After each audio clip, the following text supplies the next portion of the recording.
Hello, Star Wars Galaxy of Hero players and Tesoro. Today I'm going to be talking about the event calendar and many more things. We got the Sith Marauder as the login character, and these are the events coming out. We do get the Contact Protocol 3PO Legendary event that's coming out again. Artisan, the Thrawn and the Chimera ship Legendary events as well this month, so be ready for those. I'm not really ready for Ewoks, but we'll see. I might try it again, see what I can do. Hopefully I can unlock 3PO at 5-star, because that's just the one I'm missing, is just that 5-star battle. It sucks. Of course, I didn't have Logray at the time, too, so that might help.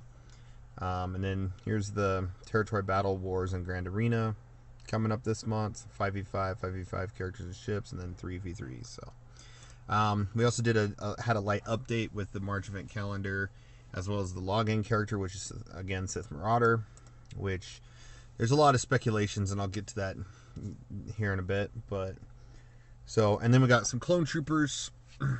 This clone trooper buff has been here before, so I'm not going to read it. But we do have a Geonosian buff for these guys. So, Industry of War. At the start of battle, Geonosians gain 75% max health and 100% protection for each other Geonosian ally.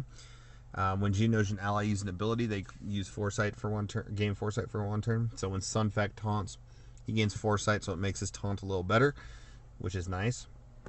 Heavy Artillery. Call a Heavy Artillery to destroy target enemy and another random enemy, which can't be evaded.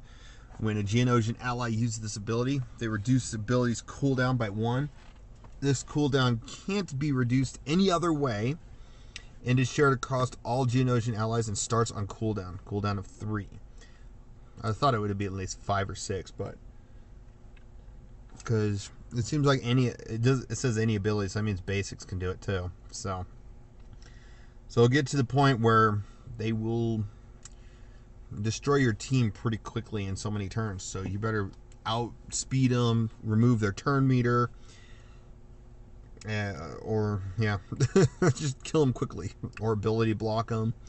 Another thing is Night Sisters are a decent counter from the sounds of it, because Night Sisters have that die and revive mechanic. I would prefer I would suggest Mother Talzin, because she has the die revive kind of mechanics. Zombie would die probably as the target, and then get revived if Sunfac hasn't dispelled the zombie's taunt.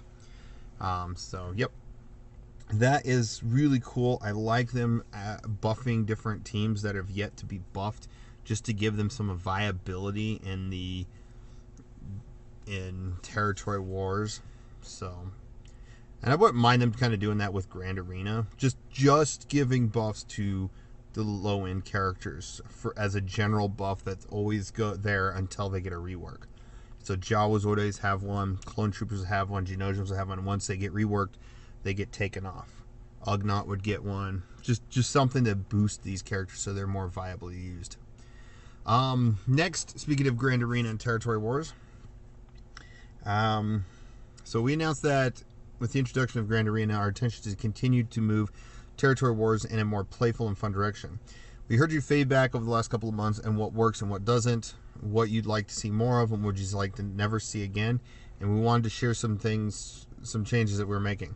We will continue to experiment with Territory Wars with new abilities and ensure this is an exciting mode to explore new and uncommon teams.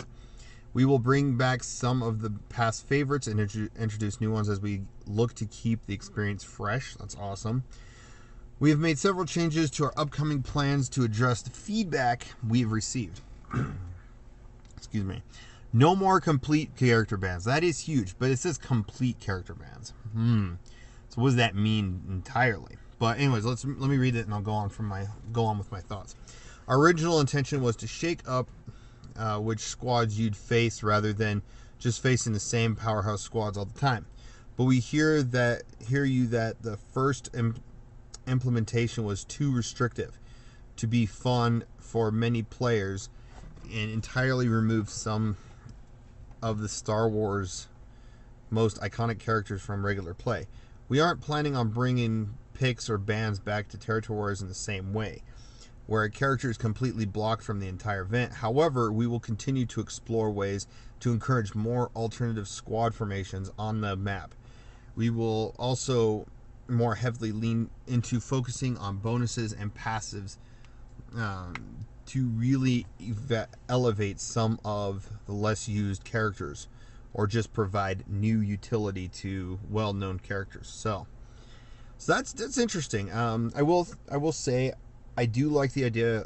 There was some aspects of the banning I did like, is just not to have to face like against Revan and stuff like that, because I didn't have Revan, and none of my teams really do well against Revan unless I can outspeed them and, you know, out damage them, etc., etc., stop them with like Thrawn. But to some people, you know, they just got their character, they want to be able to play with it.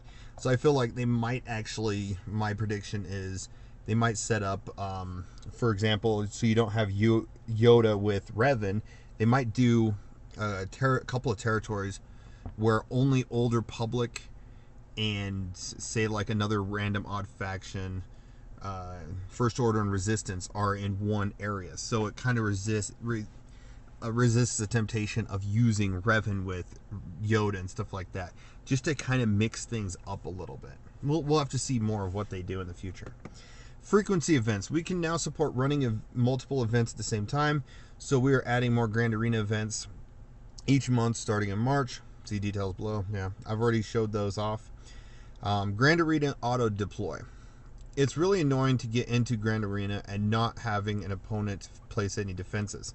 I also want to apply the fact, yeah, they may not place any defenses. They may just look at the team and not want to deploy any defenses. But at the same time, it's not just that. They may have joined Grand Arena, but then they got busy, emergencies happened, stuff like that, so they weren't able to deploy defense in the beginning.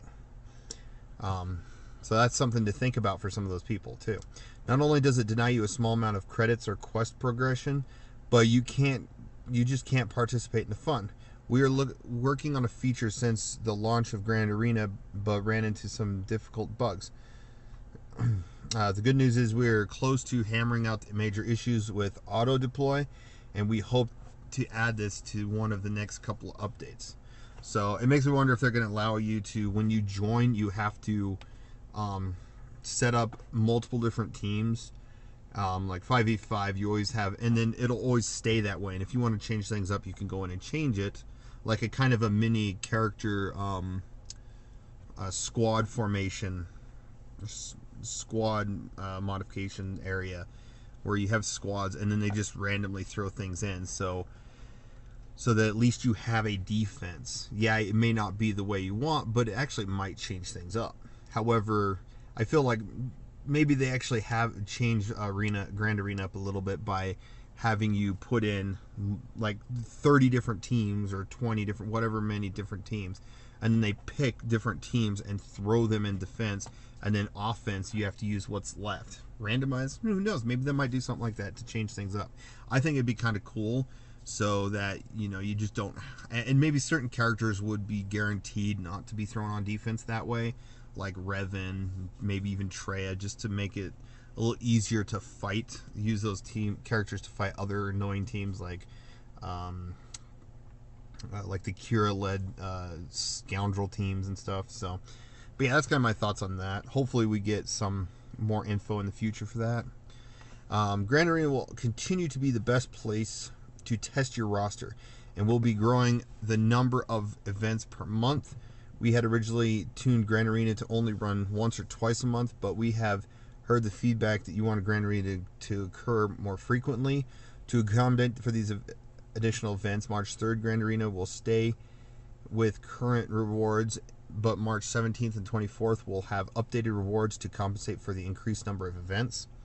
We are also considering rebalancing what kind of rewards you get, as mods and mod salvage are incredibly important to bringing your team's power up to the next level of competition. The logic being that the rewards you earn from competitive mode should help you do better the next time you dive into that mode. We'd love to hear your thoughts on these changes and how they make these modes even more fun. Mods. I keep saying mods. I can't pronounce it right. So, but yeah, I just want to mention that I hope that in the future they also reconsider rebalancing the, because we got the auto deploy they were talking about, but just the matchmaking, just because so many people are, from what I'm hearing, so many people are, because I don't do it. I know I've spent a time, like I did a video like 6-8 months ago to talk about territory wars and territory battles to improve your guild rewards, rank number based on the guild GP and your GP, to, you know, level up like your level 1s and stuff like that, star them up and stuff like that. But that also kind of hurts people in places like Grand Arena and at times in territory wars, where Grand Arena you're faced against people that have level 1s that don't even have 7-star, like Mob Enforcer. It's probably still sitting at 2-star, not active, so you're not getting GP from that. People are also stripping mods off of characters, and that's not really the intention of how to play the game.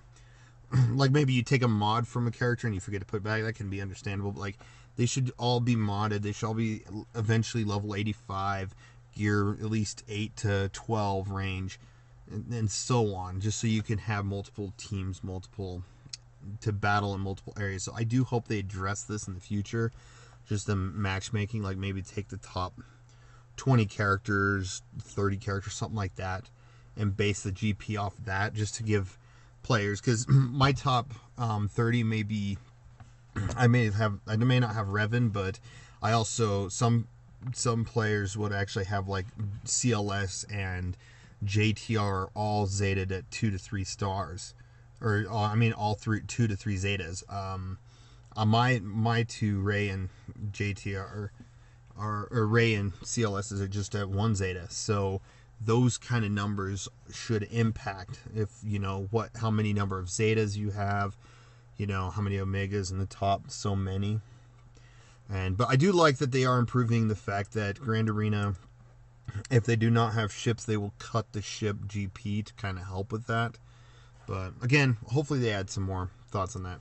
And I do want to mention, sounds like Phase 3 of the Triumvirate Raid, here we go again. Become aware last Friday that Droideka was dealing huge amounts of damage in Phase 3 of the Sith Raid, and would like to follow up this, and we would follow up this week when we have time to fully investigate. It appears that when the unit uses standalone, instead of setting ally speed to 0, Traya is actually setting it to something closer like negative 900,000, which means when a Separatist ally uses standalone while Droideka has damage immunity, it has a 35% chance to assist, and will deal tons of damage, as Droideka's attack damage is based on the difference in speed. Droideka is also assisting before the debuff that prevents assists, as the assist activates the moment that the Separatist ally uses an ability. Why 900,000 speed?